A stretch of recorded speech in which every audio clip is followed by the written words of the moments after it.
All right, welcome in. It's time for Total Bases. It's Thursday morning. This is your Major League Baseball. I've been calling it Free Pick Show, but it really is like the deep dive show where we're going to really get into like 6 or 7 games on the slate.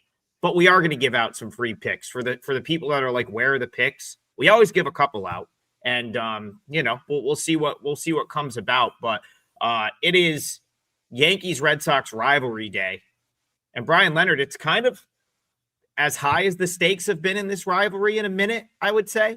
Both teams are right in the mix there, really battling it out for a wild card spot because I don't think either are going to catch the Blue Jays. That's just my opinion. So Yankees Red Sox, start of a 4-game set. How are you seeing this one tonight? Yeah, yesterday we mentioned that a lot of teams would be off today, so it was getaway day. There's still a couple of getaway day games today, but this isn't one of them. Lucas Giolito on the mound here for Boston. Luis Gil going for the Yankees. Yankees looking about a 145 favorite, 8 to the slightly over in this one, which looks like to me a little bit low, if you ask me, when it comes to the totals, because we've had a lot of shootouts between Boston and the Yankees in the past, and the Yankees are hitting really well right now. Giolito going for Boston comes in with a 3.63 ERA, but his expected ERA is a whopping 5.27.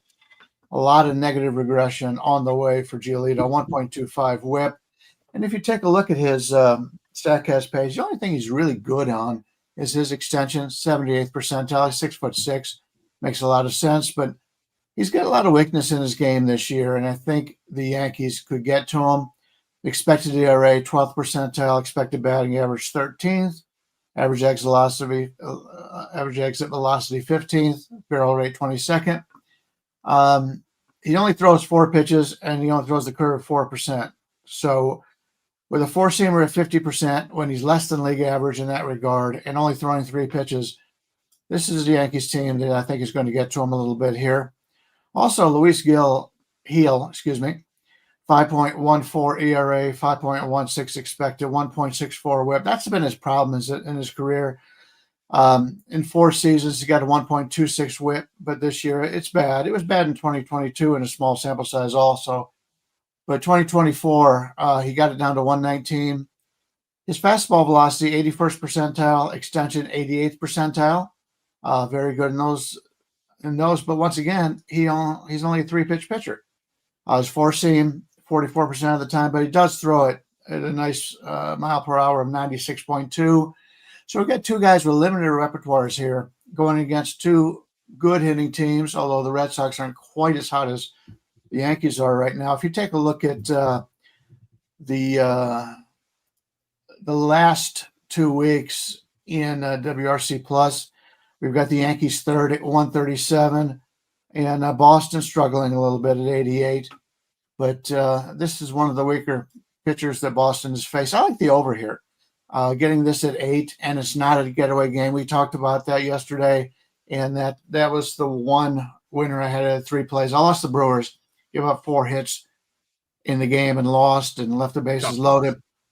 Kansas City fell apart in extra innings. But I did have that easy under in the Atlanta game, and I talked about it when teams score a lot of runs. I see it all the time.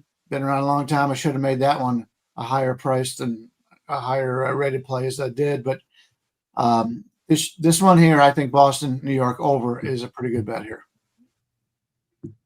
Yeah, what a weird day yesterday. I mean, if you had the Pirates and Rockies in a parlay, it was probably like plus 1,000.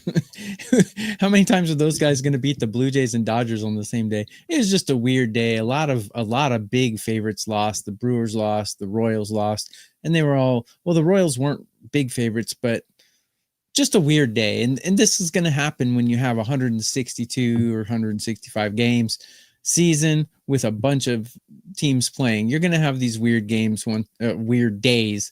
And yesterday was an anomaly. So let's get back on track today. It wasn't a good day for me either. So how do I break this game down? I have the Yankees pretty much better than Boston at almost everything, which I'm kind of surprised because they're the worst defensive team probably in all of Major League Baseball.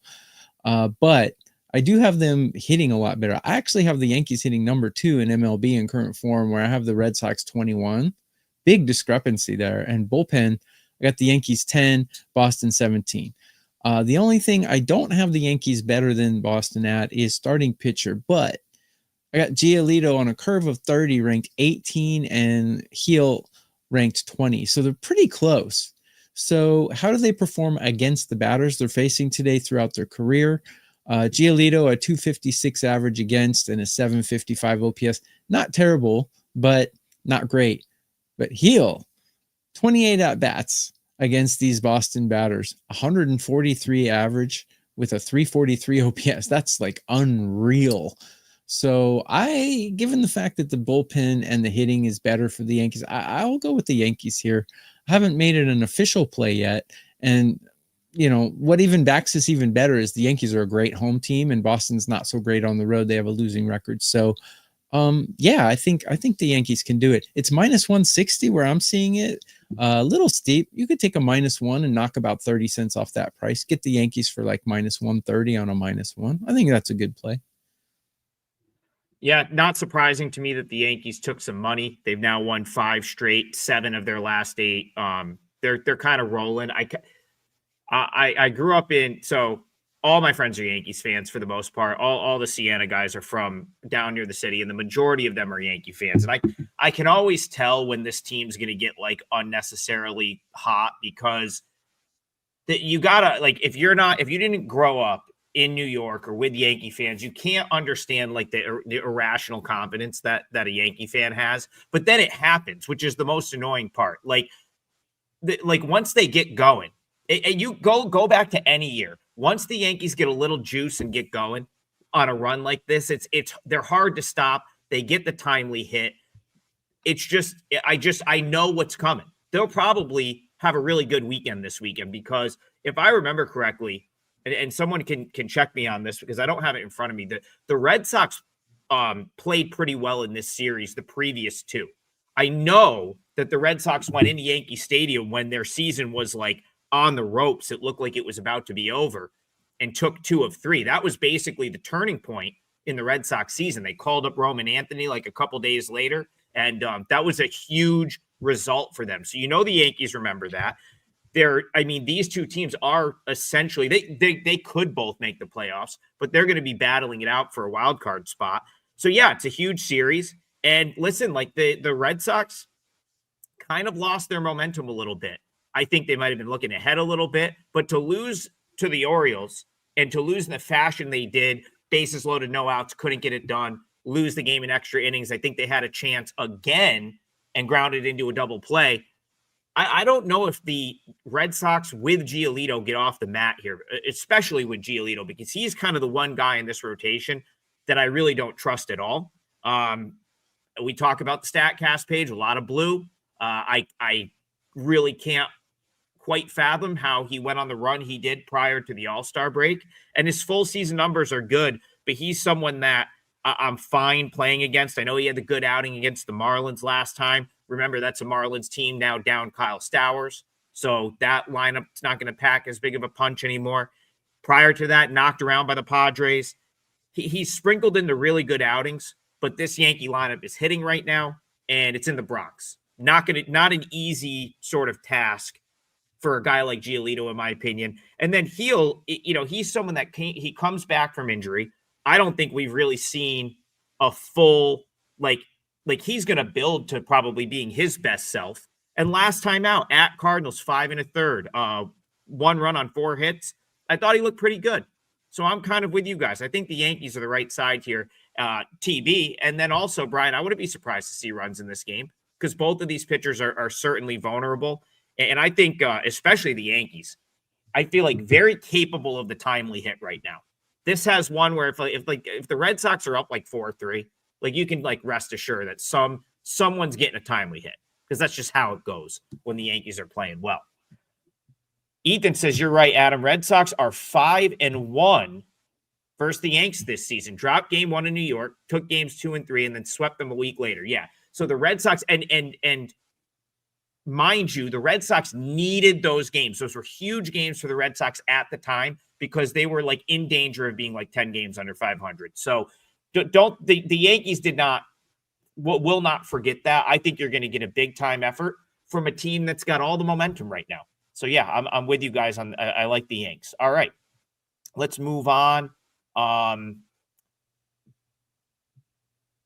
Let's move on to. I guess we gotta let's talk this game for a second because there's some interesting stuff going on here. So, a couple people got burned on the Dodgers yesterday. Yeah, wasn't expecting that. The Rockies got him not only once, but twice in this series, Bryan Leonard. And now it looks like Shohei Ohtani is out of the lineup today. So it's like we've got a getaway day out in Coors. Chase Dollander's kind of the one guy that I feel like has a little bit of upside when you're talking about Rockies pitchers, where he might not be a total like grease fire like the rest of the rotation. But it's Clayton Kershaw who's been kind of good. Very good. I think he's been very good, all things considered. For where he was supposed to be this year. So Dodgers-Rockies, game 4 of 4. Can the Rockies steal another one at Coors Field today, Bryan? I'm going to make this game, part of this game, my parlay piece for today. Dodgers Kershaw going against Olander. A lot of money's coming on Colorado here because of the situation. Right now you're getting Kershaw probably about a 240 favorite with a total of 12. This is a getaway game. And I talked about this yesterday. And we've already established that the Dodgers are going to get up for division rivals that are competitive. They got to fly back to LA and they host the Padres again. So this is a meaningless game for them. I know they lost 2 out of 3 here in Colorado, but they have to score 8 runs to go over their team total. 8 runs in this game, in a game that's a getaway game, and they've got to fly back home to play San Diego. I don't see that happening, especially without their best player, the best hitter, who's out of the lineup. That's going to be my my best bet here. We're looking at the team total, excuse me, not the team total. The team total on the Dodgers under 7.5. You can get anywhere from minus 119 to minus 135, but basically it's about 127.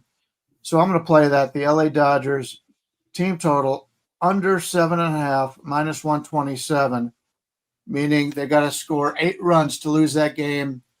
I don't think it's going to happen, even in Colorado.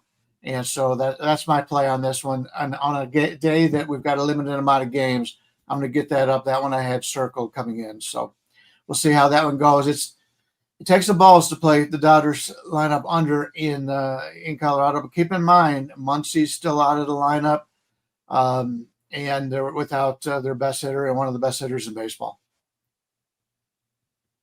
Yeah, who would have thought a team total of 7.5? That's pretty unreal. I mean, Freddie Freeman and Mookie Betts are going to have to hit a lot. Teoscar Hernandez hasn't quite been the same guy as last year since the beginning of the season. And Conforto, invisible. They're bringing up, they got some young guys in their lineup that we haven't really heard much of, and they're starting to play them because the Dodgers have the worst manager in baseball, and they probably feel like they're in the playoffs no matter what. So why not just let some guys get some at-bats, right? I couldn't argue with that. That 7.5 under. Here's an interesting stat. Clayton Kershaw has amazing numbers against the Colorado Rockies, a 193 average against and a 540 OPS, but not all of those numbers were accumulated in that monkey ballpark. And, he's not the same pitcher he was when he put probably most of those career numbers up. He's always been one of those amazing regular season guys. And, he's not that anymore. He's an innings eater, though. He's a respectable innings eater, a lot like Louis Castillo. And he's got respectable numbers. I think, man, though, Adam, that young guy, that warmer guy for Colorado, man, he's electric. He's fun to watch, man. They got some good talent on in that lineup. I hate to say it, I'm not touching this game with a 10-foot pole. I have no idea what to expect. The Rockies have the better bullpen, and the Rockies are hitting better. Plus, the Dodgers are missing the best one of the either number one or number two best hitter in all of baseball. So, yeah, I'm staying way away from this. I agree with Bryan. I would be inclined to find a way to back the Rockies here. I don't know if it's like the alternate line. Maybe you can find a 2 or a 2.5, take the plus money with the plus 1.5, or just play Bryan's under team total. Because Sean in the chat, he basically was like, why would you want to play the Dodgers right now? And I agree with that. They're not playing well. They haven't played well all series. They really have a huge series coming up. So it is a getaway type day where historically this would not be a spot where you would probably get their best effort. And at least for the Rockies. So, they're a young team. So I've kind of talked about this with some of the other teams. When you get these young teams that don't know better and they play one good game, or in this case for the Rockies, a couple good games, they start to believe a little bit. They don't know that they're bad, right? Because a lot of these guys have just come up through the minors and they're just happy to be playing big league ball. Warming Bernabel is the gentleman that Tokyo Brandon referenced. He's awesome. Like, he's going to end up being a good player. Fun he to hasn't watch. been around for all the losing, and a lot of them haven't. So it's like, it's just a different attitude than a team of guys that have just been getting their teeth kicked in all year, right? Like, a lot of these guys just came up. They're thrilled to be like, how excited do you think some of those guys are getting their first, one of their first cracks at the Dodgers? Like, that's got to be fun for them. All the energy is going to be on the Rocky side. Then you talk about a guy like Chase Dollander. So I think what will be the key to Bryan's under, I mean, this is a former first rounder. This was a 9th overall pick in 2023. It's not his fault that the Rockies drafted him and are doing their best to ruin him. That's not his fault, right? Like, he's still a guy that came in with the big time skill set, first round pick. And, you look at, he's throwing, he throws a 98 mile an hour fastball. He's going to have to figure out, the problem with him is, like, the curveball doesn't do what he expects it to do at altitude. And he's got to figure out what his pitch mix is. He's also got to command better. He's been all over the place, and that's why he's gotten sent down at times. I don't think they're sending him down because they don't think he's like MLB caliber or MLB ready. They're sending him down because he goes through stretches where he doesn't throw strikes. But this is, I think, the third time he's been called up this year, pretty much at this point. That's probably going to start to improve. And listen, if you can throw 98 with movement and it's a decent fastball, you're going to at least go look at Brandon Pfaadt yesterday, or his whole career. Like, you can hang around as a starter in the big leagues. So where he's getting priced at this point, I feel like they're pricing him like the other bums in this Rockies rotation, the Senzatellas, I know Tanner Gordon pitched okay yesterday, but I think that was more on the Dodgers. Gomber. Those are not really big league guys. Chase Dollander is very likely a MLB pitcher. Like, even if he doesn't end up being that in Colorado, like, this guy is a major leaguer. He's got the sort of upside of being like a top, like someone that ends up in a rotation for a long time. So I think you can bet on the Dollander upside. And for that reason, I'm just going to, I guess I'll echo Bryan's sentiment on that under, because I wouldn't be surprised if he pitched well. And I also wouldn't be surprised, Sean. Yeah, why do people keep betting the Dodgers? I don't know. I'd probably run it back with the Rockies, especially if you've been playing the Rockies all series. No reason to try to reinvent the wheel at this point. So I'm kind of with you guys there. All right, let's talk about this one. Markinson says Royals that was a tough one. Felt like the Royals had it. Even when it was tied, it did feel like the Royals were going to get it done. I know they had 5 straight wins, but man, did they need that game in terms of getting back in the mix in that, or staying in the mix in that wild card race. But they get another chance today, day game today. 2 of our favorite guys on the show here, Bryan Leonard. It's Patrick Corbin, Michael Lorenzen. Royals a slight favorite. Are you running it back with Kansas City here? I think I may be. I think there's some value here on Kansas City. You know, the Royals are now in second place. They've passed up Cleveland. They're second place in the division. They still think they can make the playoffs. I believe they have about a 20% chance of making the playoffs. At this point, just about everybody's locked in. There's like one spot available in each league, but they're a team that, if you remember, they've had some success in the past, getting to the playoffs on teams we didn't expect to be that good, and they've done very well. Corbin going for Texas against Lorenzen, not the two best pitchers we could look to play on, but Corbin, the longer the season goes, the closer his number gets to where it was the last couple of years. He looked really good coming over to this team, but he still comes in with a 4.45 ERA, 4.52 expected, 1.38 WHIP. His Statcast page is a little bit better. He's turning out to be about an average pitcher this year. He does throw 3 pitches the majority of the time: his slider, his sinker, and his cutter.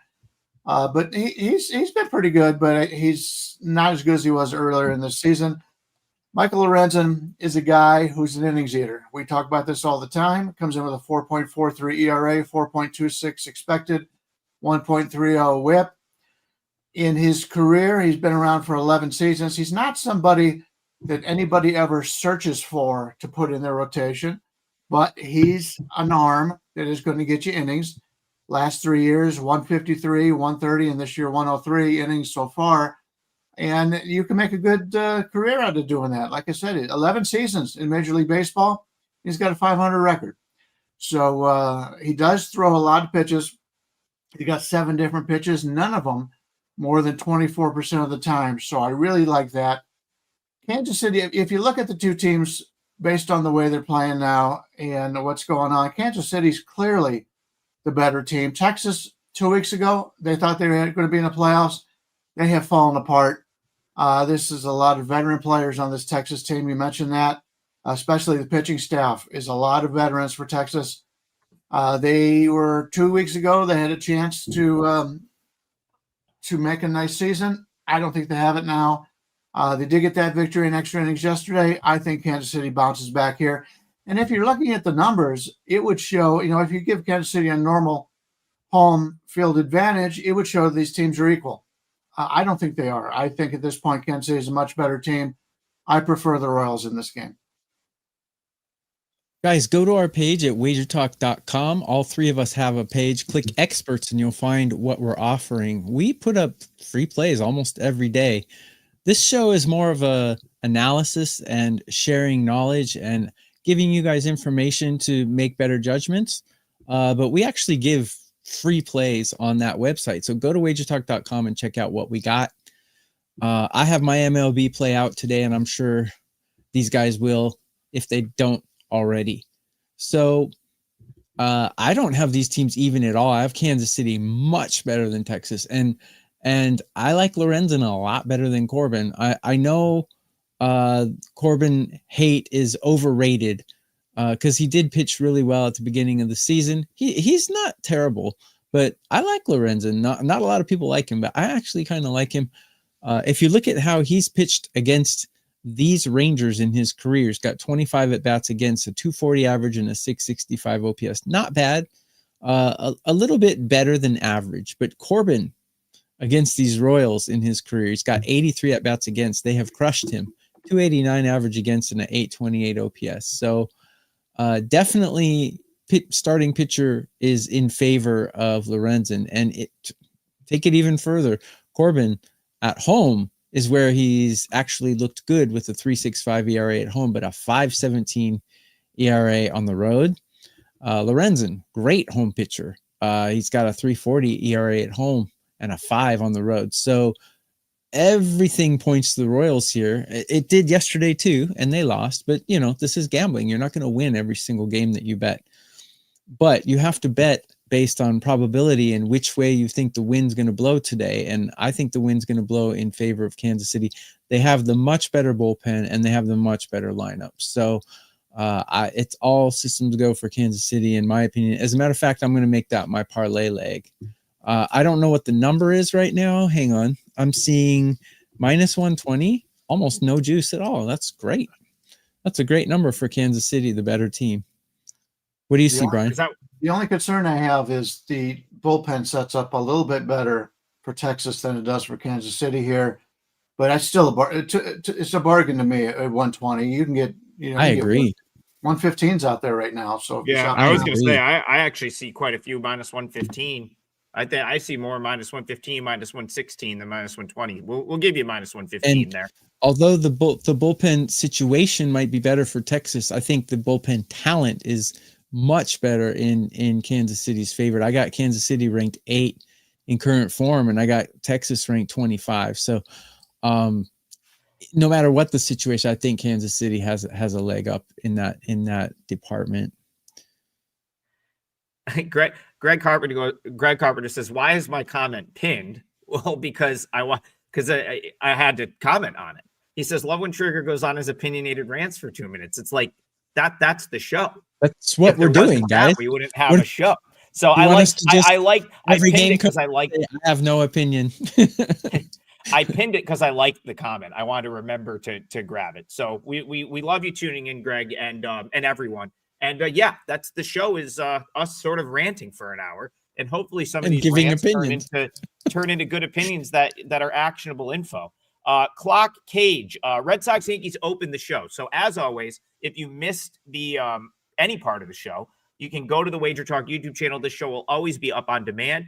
And we opened the show with Red Sox Yankees. So while you're over there finding the on-demand show, feel free to like and subscribe. Especially subscribe if you haven't subscribed already. That helps the show tremendously. Tokyo Brandon was talking about the wind blows. Well, I hope the wind is blowing out here because I think over makes the most sense in this game. The only thing so I agree with the Royals. The only thing that like maybe gives me a little bit of pause is that the Royals are not great against left-handed pitching. WRC plus has been in the bottom of the league all year against lefties.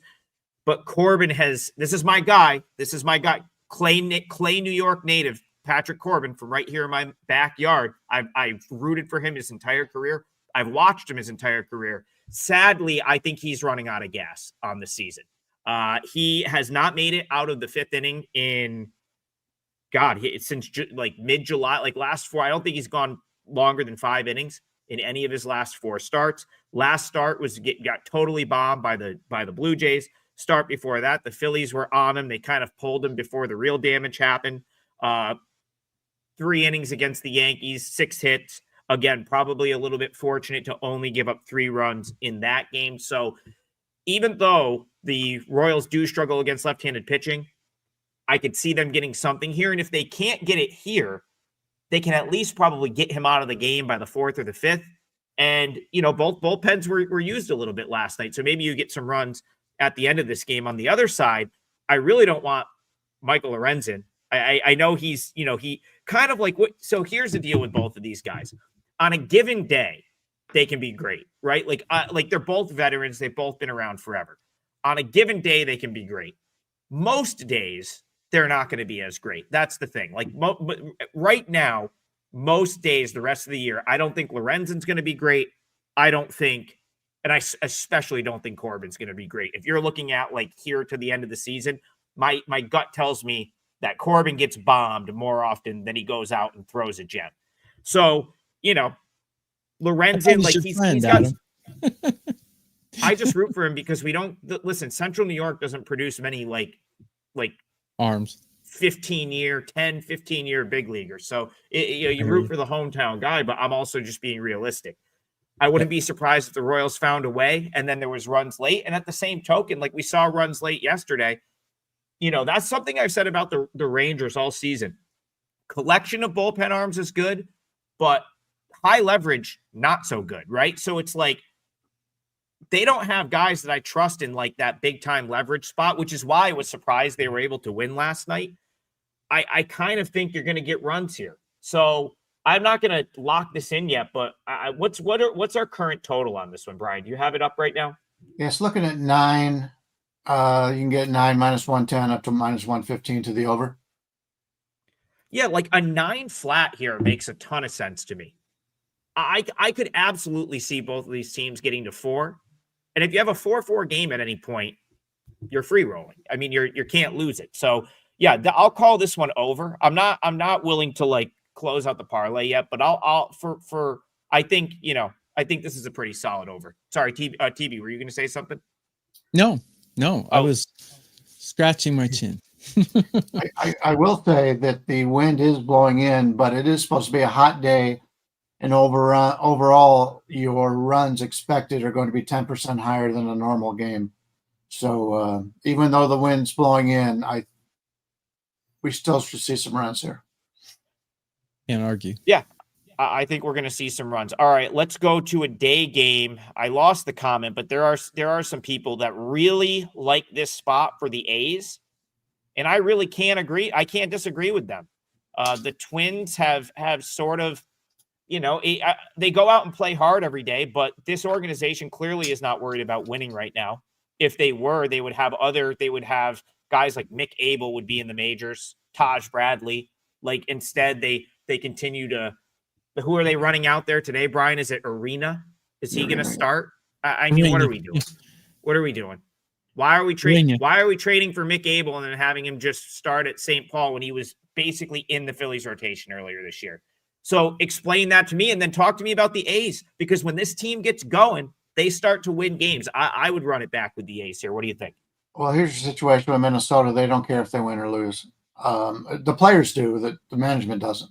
Exactly. They're out of the playoffs right now. They'll get a good chance to look at some younger players, but that's not their priority. They're looking for a couple years down the road. Jack Perkins is going for the A's. 4.28 ERA, 3.16 expected, 1.13 WHIP. I really like him. He has not performed quite as well as I thought he would do, but he's a young pitcher, and it takes a while. But he's got a lot of red on his StatCast page, even though it's only 33.2 thirds innings on the season.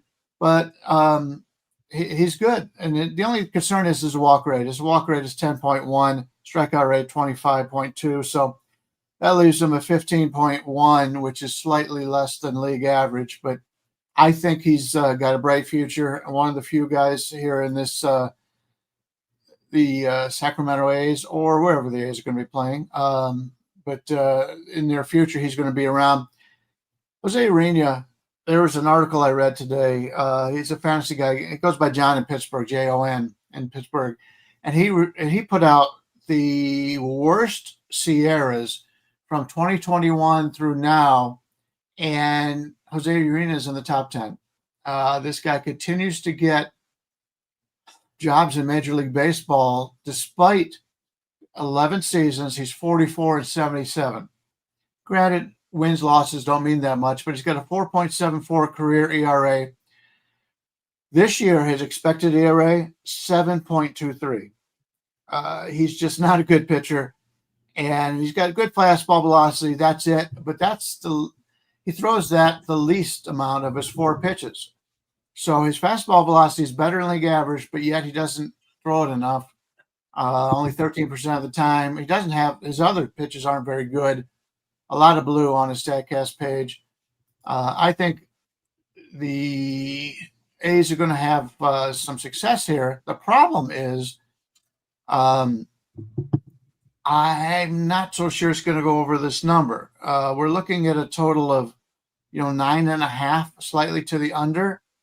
I do like the A's to score. Let's take a look at this team total here. We're looking at the A's team total. They got to score 5 runs for you to get a winner, and you got to lay maybe 125 here. So, can they score 5 runs in Minnesota against Urena? Probably, but that would probably be the way I would look at this. I don't have anything in disagreement with the A's, but I think the offense will do better than the number. Slightly over here with the 5 is what I would go with. Guys, I've released my MLB play for the day, and I'm sure these two guys will have something up as well. Go to wagertalk.com and see what we have. Take the 10 seconds to go to our pages and see what free plays we're offering today. Leave a comment on the replay of this too. We will engage with you, and it's always fun because you guys are the most knowledgeable audience of probably any Wager Talk show that I've ever seen. Regarding this game, I love the A's, actually. Perkins is... I don't know a lot about him, but I looked at his stats and he seems to be pitching well. My numbers say he's mediocre. So mediocre, I'll take mediocre any day over Jose Urena. The A's have the number 4 bullpen and the number 3 lineup in MLB in current form. That's pretty impressive. I focus a lot of my numbers on current form, so some of the numbers may be skewed with one blow-up game if they score 12 runs in a game or something. So it'll skew it a little bit. But there's no doubt that the A's lineup is power-packed, and they have a lot of young guys, and they're an exciting team. And the bullpen, surprisingly, is performing well, which has been this ball club's Achilles heel in years past. So I think the A's are firing on all cylinders right now. And if Perkins can be average, I think average will be good enough against a Minnesota Twins team that traded 40% of their roster at the break. I love the A's in this situation. I haven't played it yet, but I think I might. I forgot why I didn't play it. It's only -125. It's a good number. I think you'd be. I mean, I might make this a play after the show. Brian, is that lower? Is A's up to -125, or is it like? No, it's actually you can get them 110 at wow, Bet Online, but it's about a 115 favorite overall. Jose Urena. Let me add this: Jose Urena actually has been pitching well recently, which is probably why when I looked at this, I didn't play it yet. But he's awful. What he pitched for the Marlins before. He's awful. He's an awful pitcher. I don't know how he must be stringing decent starts together with like Scotch tape and Band-Aids because he's not a good pitcher. Yeah, I mean, I did notice that his numbers were like somewhat respectable this year. I mean, he's been on like 4 different teams already this year. I'm pretty sure. Like he was up here in Syracuse in April because I saw him pitch at a game. I think he ended up in like the Blue Jays organization. I think this is literally his like 6th team. If you count like AAA teams and Major League teams, I think he's been on 6 different teams this year. So he's bounced around a ton. He surprisingly pitched okay. The thing is, like, I don't think you're going to see him go super deep into the game. And the biggest issue right now, well, the biggest issue for both of these teams, but it's a huge issue in my opinion for the Twins is their bullpen. Why? They traded their whole bullpen away.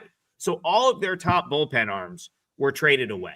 And you talk about like, they were able to survive last night, but this team doesn't have really any leverage bullpen arms. And even with the A's kind of being in the same boat, I don't know. I still think there's more upside to the arms the A's have because they really just traded Mason Miller away, right? Like they still have some of those other guys that have been in the pen have been down there all year. The other thing I like is the fact that like Jack Perkins is probably going to be a pretty good starter in the big leagues.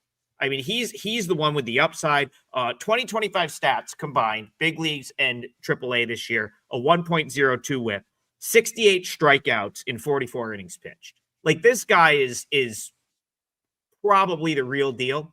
I have a couple of buddies that are big time A's fans, and they are high on him. They really like Perkins, and he kind of got bombed. I think it was the Diamondbacks game. Maybe he didn't pitch particularly well. Doesn't have the best numbers at the big league level yet, but last time out against the Angels, 5 innings, 3 runs. The start before I cashed a ticket with him against the Orioles, 6 innings, 3 runs, 7 strikeouts last time out against the Angels. I think he's trending in the right direction. And this Twins lineup right now is like mostly 4A guys. Right? Like it's like they don't have a really like much punch in this lineup either. So I think this is a decent setup for Perkins. And then you get the A's who always seem to play better when they have a little bit of momentum. This team is so night and day. When they're playing bad, it's really bad.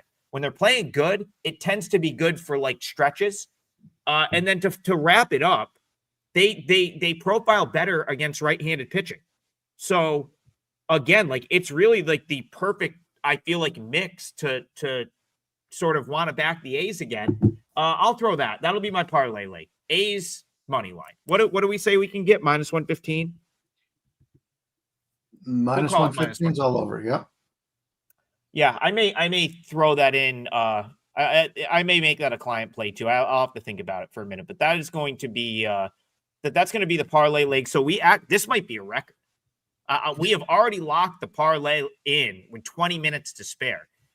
So yeah, I'll read it and then I'll read it again at the end of the show. We've got Royals money line, A's running line, Dodgers team total under. I'll read it with the price at the end of the show as well. But we're not going anywhere. We still have plenty of show to go. 20 minutes left. Go ahead, Brian. Can I throw a game out there? Absolutely. What do you want to talk about? Let's take a look at this Houston-Baltimore game. You got Jason Alexander going against Brandon Young. Last time Brandon Young threw the game of his career, and we saw the same thing coming out of Cleveland with Williams the other day. Threw 126 pitches, came close to a no-hitter, and he got bombed just coming out the next game. I have a feeling Young is a guy I want to go against here. Jason Alexander is another guy who has been pitching better than I think he is. The problem is Houston's offense is dead in the water. They didn't score well again yesterday. In fact, this is a quick rematch. They just played at home against Baltimore just, a week ago, and they played 3 games against this terrible Baltimore pitching staff, and they scored a grand total of 5 runs, including being shut out twice. So 45 years of doing this tells me I think this game goes over, but yet Houston is hitting so bad right now, it's hard to do it. In fact, this game opened up at slightly over 9. Now you can get 8.5, slightly over on the 8.5. I'm going to fade the line move here. You get these feelings. Neither one of these pitchers are very good. And Baltimore's a good hitting stadium, so I'm going to play this over 8.5. Other than the situation, I don't have the numbers to do it because Houston's just not hitting well. Just got one of those feelings that they've gone against some pretty good pitchers in the past, and now they get to go against Young. They just played Baltimore a week ago and were embarrassed. I think Houston breaks out of their slump today, and we'll see how it goes the rest of the few days. But I like this game to go over. Everyone, do us a huge favor and go to the replay of this and give us a comment. It helps the algorithm. It helps let Wager Talk know that you are interested in our show despite football season starting. Regarding this game, I completely agree with Brian. When you've done this for a long time, you notice certain things just work out for some odd reason, and they work out that way a lot. When a guy has a no-hitter or close to a no-hitter or pitches like almost a perfect game or a perfect game, the next start, he almost always gets bombed. I don't know why, but it almost always happens. Not like Nolan Ryan, those type of elite pitchers, but I'm talking like modern era pitchers, like maybe since the year 2000. It always happens, especially with like a virtual no name like Young. I don't say he's a no name, but he's a young guy and not a lot of people. He's not a household name. So these guys, when they have a super game like that, they usually come back and get bombed. But I totally agree with Brian again that I don't like the Astros lineup. If this was any other lineup, if this was the lineup that ranked in the top 10 of Major League Baseball, I would be all over their team total, 4.5, 5.5. I don't care. Give it to me. But the Astros are hitting right now. They're hitting 30 out of 30 teams in current form. That's just awful. I think they had 2 games of 0. And then the day before yesterday, they scored 1. And then yesterday they scored 2 or something like that. I mean, they've scored 3 runs in 4 games. That's really pathetic. So I'm not going to bet it, but if I were to, that would be the way I would go. But given the fact that Houston couldn't hit their way out of a wet paper bag right now, I'll probably stay away from it. I will say that game that he went 8 innings, gave up 1 hit, 6 strikeouts, no walks. That was against Houston. So Houston is getting a chance to see him twice in 6-7 days. I know Houston's offense is really struggling right now, but you've got to think he can't do that again. We'll see. I don't know. Like I said, I don't have a lot of numbers pointing towards it. I've just seen this thing happen so many times. Yeah, we'll see. We'll see what happens. But I think they get to him today. Memphis Money says you can see Adam talk himself into the A's just now. Yeah, that'll happen sometimes. And for my next trick, watch me talk myself into the Orioles. I don't disagree with runs here. That is it's probable that there's runs in this one, and I don't disagree with an over. But I would listen. Are you going to get 8 scoreless from Brandon Young again? Probably not. But listen, he was a guy, they were going to send him to A-ball to work on some mechanical stuff, and then they needed him as part of a doubleheader. So instead, he was optioned to Aberdeen, which is high A in the Orioles organization. He was set to make a start, and they said, crap, we got rained out, doubleheader, need a 27th man. Brandon Young, you're up. You're the guy. He went out, 2 runs on 6 innings, 2 runs on 6 hits against the Blue Jays, got a win. And so right now, if you basically where Baltimore is at with their rotation, if you do something good, you get to hang around. Like there's not that many options. So you throw a game like that and they're like, all right, we'll let you stay around. Right. Like, and so I think he's worked through his mechanical stuff. I still think they worked on his mechanics, but I kind of think they've just done it at the big league level because they haven't had the luxury of having someone else. And he was already up, probably didn't want to use another move. So it made sense to sort of let him battle through it. So far since that day, he has a whip under 1, and his whip in August is 102. Batting average against his whip since that Blue Jays game where they clearly saw something that they wanted him to go back to A-ball and fix. His whip is under 1 since then, and he goes 8 innings of 1 hit ball against the Astros last time out. Now, do the Astros maybe have a little bit of an advantage, I guess, having just seen him? Yeah, I guess they do, but they're going to have to figure it out. And the Orioles just saw Jason Alexander, so they have the same edge because Jason Alexander actually pitched pretty well against the Astros last time around. 2 runs, 6 innings, 2 runs, 3 hits, 6 strikeouts, no walks. So the over makes a ton of sense from that standpoint. But if I was going to pick a winner here, I'm going to go back to the Orioles. I'm going to go back to what I said earlier this week. I think that it might be too little too late, but this team dug themselves too big of a hole. They're playing their best ball right now. And they went to Fenway, got 2 huge wins earlier this week, taking that 2-game set. The vibes are high. And what do I always say about the Orioles? Where do you want to back the Orioles? You want to back the Orioles at home, where they're playing 500 ball this season, as opposed to them being 8 games under on the road. And you want to back them against right-handed pitching, because this lineup is so much better against right-handed pitching. And here you get both of them. So listen, the Orioles are a team that, they're not going to play their way back in from 8 games out.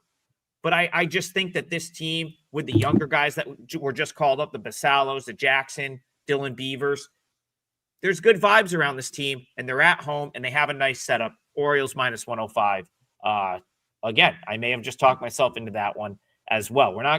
We'll see how the day goes. That one's a little bit later. But look at that. We have a Nova Pallet Depot, new member. Appreciate you guys doing it mid-show. That's huge. Again, I can't stress it enough. The subscribes to the YouTube channel are huge for us. And it's free and it takes 2 seconds. So if you can just give us those subscriptions on the YouTube channel, the bosses are happy, and it really helps the show. We very much appreciate it. We still have time. Let's get another game in here. Okay. Let's talk about it. Bryan Leonard unfortunately lost with the Brewers last night. It was a tough loss. I know he had a big play on them. If you didn't watch the game, it was, in my opinion, somewhat unfortunate because someone hit, I forget who was at bat, but they hit an absolute laser off Palencia that if it was hit anywhere else, wins that game for the Brewers. and it happened to go right at Nico Horner.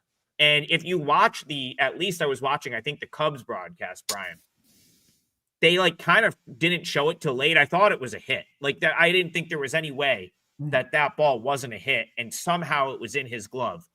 And Palencia is out there like he won the World Series, just made a great pitch, even though that was probably 110 off the bat. So give the Cubs credit where credit is due. They have battled back. They've taken 3 straight games in this series. One more, and maybe we have to put them back in the conversation in the NL Central. But the Brewers could shut that down today if they can win. How are you seeing the finale, Cubs-Brewers? Yeah, like you said, that Chicago still got a 91% chance to make the playoffs. So I don't think they'll pass up Milwaukee in the division, but they're in really good shape to make the playoffs here. So the urgency is not there for Chicago. The urgency obviously is not there for Milwaukee. I'm a little bit surprised. I know the wind, the park factor today, the wind's blowing in at Wrigley. It should be 18% less runs than normal. And it is, it's an afternoon getaway situation. But they brought this line. It opened to 7. They brought it down to 6.5. Now it's 6.5 to the over. But Priester and Imanaga, good pitchers, but I don't consider them aces. And you only need 7 runs to go over here. Somewhat interested in that. If you're taking a look at the pitchers, Priester, 3.48 ERA, 3.84 expected, 1.24 whip. He's great in the ground ball. So I can virtually say with a lot of confidence, if you're playing home runs for any of the Cubs batters today, I would not do it because the wind is blowing in. You're getting a total of 6.5, and Priester's in the 96th percentile in ground ball rate. So if you do have a book that you can bet against those guys, this is probably a good thing to do.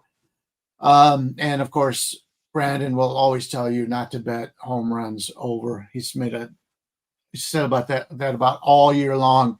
He thinks it's a sucker bet, although other guys have a little bit of success with it. But anyway, so Priester's going for the visitor. We got Imanaga comes in with a 3.06 ERA, 3.58 expected, 0.95 whip.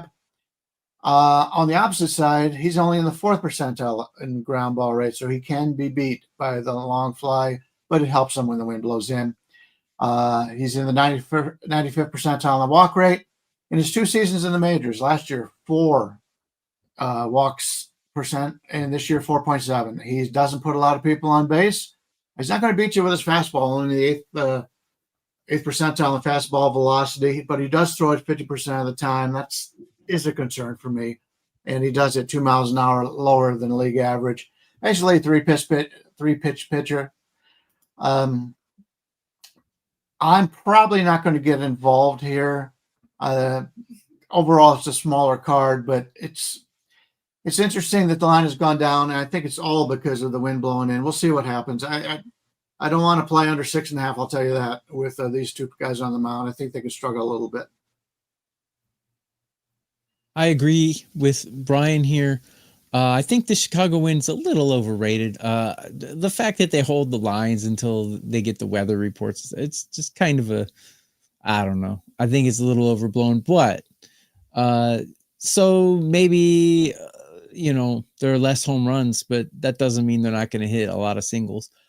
And both of these pitchers have pretty awful numbers against the batters they're facing today in their history. They both have OPSs over 850 and batting averages near 300 against. So I totally agree that we're looking at an over in this one. The Cubs have not been hitting lately, and Tucker's wasn't in the lineup yesterday. I think they might hold him out again today. Not sure, but Suzuki and Crow Armstrong have great numbers against Priester, so I don't really care if they hold him out. I think the Cubs bounce back a little here. I wouldn't take them on the money line though. Maybe an over here or a first 5 over because both bullpens are performing really well. So if you can get a first 5 over 3, that would be a nice one. It's probably 3.5 though. I might not do 3.5, but I certainly would do 3 over in the first 5. because both pitchers have pretty bad numbers against the batters they're facing.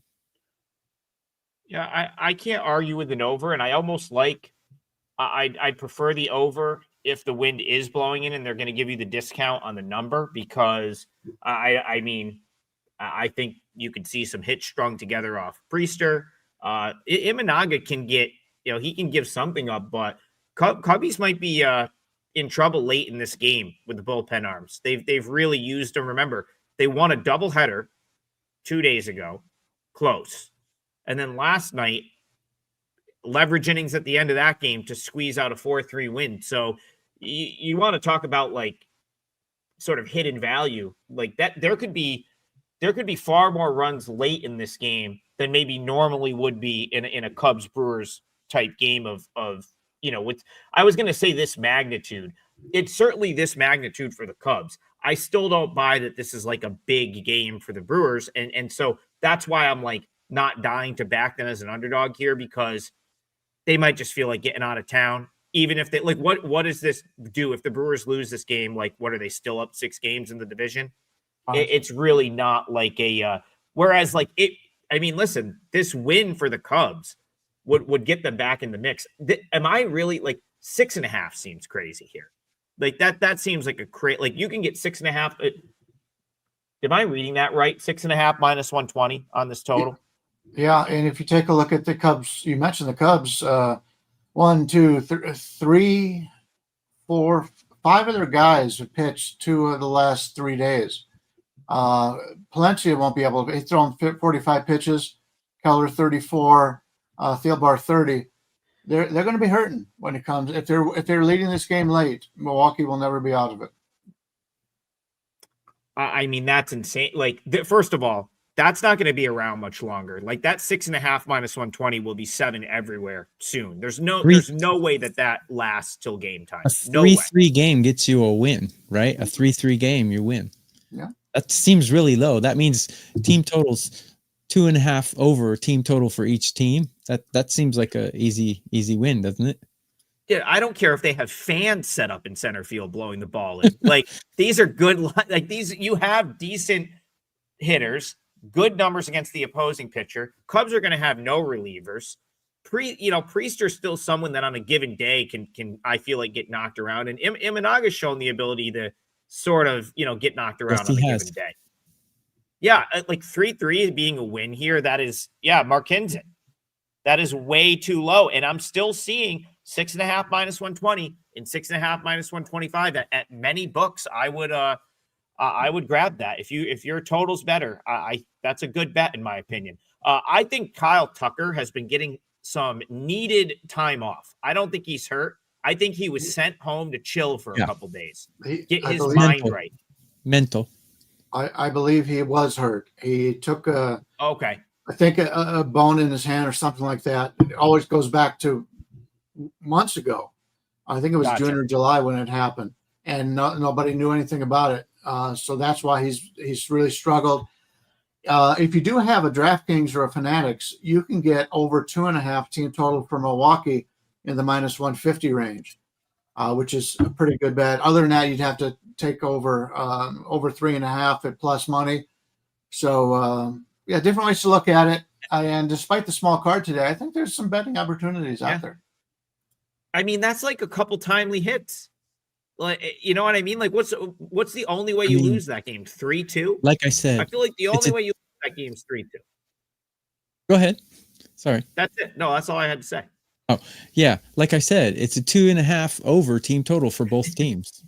Seems like you could get there. It's 3.5 under for most. No. What I mean is basically you're betting both teams to score 3, which is over 2.5. Seems like it could get there. Oh, like a team total? Yeah. What I mean is it's the same thing as both teams getting over 2.5 runs. A 3-3 game, you win your bet, right? So, yeah, but you have to have both teams do that. Yeah. Right. But I would bet 2.5 over for either one of those teams, right? Yeah, and I don't think you're gonna necessarily need both teams to get to 3. Like, why do we think Priester can't get slammed, or why do we think Imanaga can't get knocked around by a Brewers lineup that's knocked pretty much anyone they've wanted around this season. Like, I know they haven't had the best sort of last couple days, but I mean, Imanaga doesn't overpower anyone. So if they've knocked him around in his past. Right. Yeah. Exactly. Yeah. Very interesting game. I couldn't believe I'm not a huge totals better, but that line being 6.5 seems very, very seems odd. I mean, you don't need home runs to score runs. You can hit a lot of singles and doubles with wind blowing anywhere.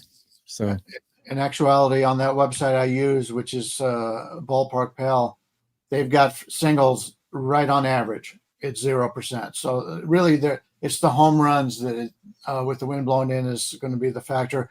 But look for maybe hits over or something. I know they have things like that out there for a lot of you guys that are able to play those in the offshore market.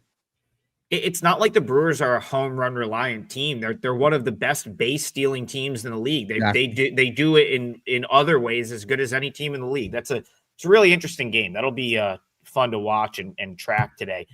Jack Barco says, can we talk about why the Twins have not brought Mick up? That's insane to me. And we're not going to talk about it because we're at the end of the show, but I will sort of talk about it very quickly when I recap the parlay, because one of the reasons my leg is the A's is and it goes back to what Bryan said, I just don't think the Twins organization is prioritizing winning at this point. And so for that reason, and all the reasons I mentioned earlier, so if you missed it and you're tuning in late, go on over to the YouTube and you can watch the entire show on demand where all three of us went in depth in this game. That's why the A's is my parlay leg. And Tokyo Brandon went with the Royals minus 115. And then we've got Bryan Leonard, Dodgers team total under 7.5. So let me run that quickly. And we should have already had this done. It looks like we are, let's see. Looks like that's about plus 530. So plus 530. We hit our parlay on Monday. We are now still clinging to up 3.36 units on the season. So if you were to play these equally, since we started doing these way back in April, you'd be up $3.36 for every dollar. Listen, the fact that we're putting out 2 or 3 teamers every day and we're still ahead, I think that's pretty impressive. Hopefully we can run it up a little bit more, but I think it's pretty impressive we're still ahead there. Go ahead, Bryan. Yeah, I just want to get this in. I read this right before we did the show today. If you're a Pirates fan, the good news is Bubba Chandler is coming up to the major leagues. The bad news is they're going to put him in a bulk relief role. So yep, it's what they did. The Pirates would do. Bad news for Trig, though. I was all set to go see him pitch this week in Syracuse, and I thought I was going to get Chandler versus Tong in the same game, and I was very excited about that. And Bubba Chandler gets called up, but you know what? It kind of worked for Braxton Ashcraft. So maybe they're just like I think he benefited from some time in the bullpen. So maybe there's something to that. But yeah, I was a little disappointed when they did it this week because I would have gone and seen him pitch. But I will get to see Tong on Saturday. So looking forward to that for sure. One more time before we sign off, give us the likes and subscribes on the YouTube replay. It really, really does help.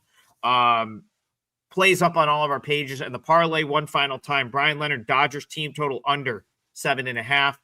Tokyo Brandon's on Royals minus 115. And I'm going to go A's minus 115. That's plus 530. Hopefully it's a winner. Either way, we'll see you in the morning. We'll be back tomorrow, 9 a.m. Eastern for more total bases. Have a great day, everyone. Cash all your tickets, and we'll see you guys in the morning.